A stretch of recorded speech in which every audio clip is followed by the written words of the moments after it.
Oke, jadi seperti mana yang gue pernah bilang sama kalian sebelumnya, gue bakal lanjut untuk membahas Sultan ke-8 dari dinasti Utsmaniyah, yaitu Sultan Bayezid II.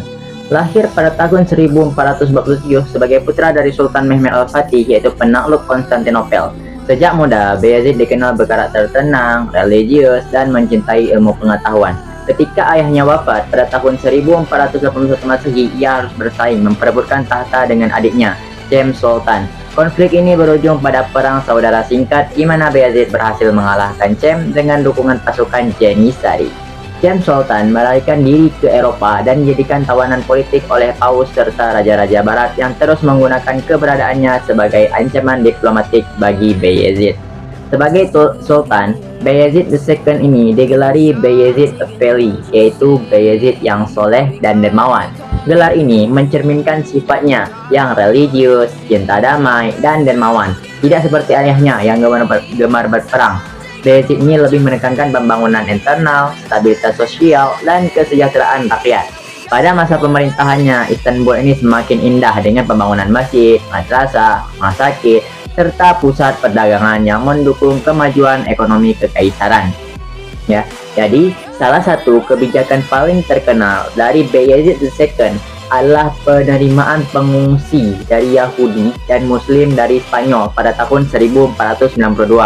Setelah jatuhnya Granada dan berakhirnya kekuasaan Islam di Andalusia, ribuan orang diusir dari Spanyol oleh Raja Ferdinand dan Ratu Isabella. Bayezid II mengirim armada Utsmaniyah untuk menjemput mereka dan memberi mereka tempat tinggal di Istanbul, Izmir, dan Selanik. Ya, tindakan ini tidak hanya menunjukkan sifat dermawannya, tetapi juga memperkuat perekonomian Utsmaniyah. Karena banyak juga dari pengungsi ini yang membawa keahlian dalam perdagangan, kedokteran, dan ilmu pengetahuan yang pada saat itu sangat dibutuhkan oleh umat Islam. Dalam bidang politik luar negeri, Bayezid II berhadapan dengan berbagai tantangan. Ia harus mengelola konflik dengan Venesia, Hungaria, dan Moldavia, namun tidak melakukan ekspansi besar-besaran seperti ayahnya. Meski demikian, ia tetap menjaga kewibawaan Utsmaniyah sebagai kekuatan besar di Balkan dan Mediterania.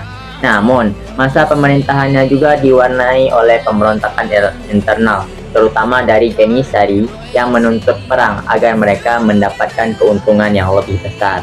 Karena dengan perang itu banyak mendapatkan ghanimah dan banyak mendapatkan harta-harta rampasan perang juga. Ya.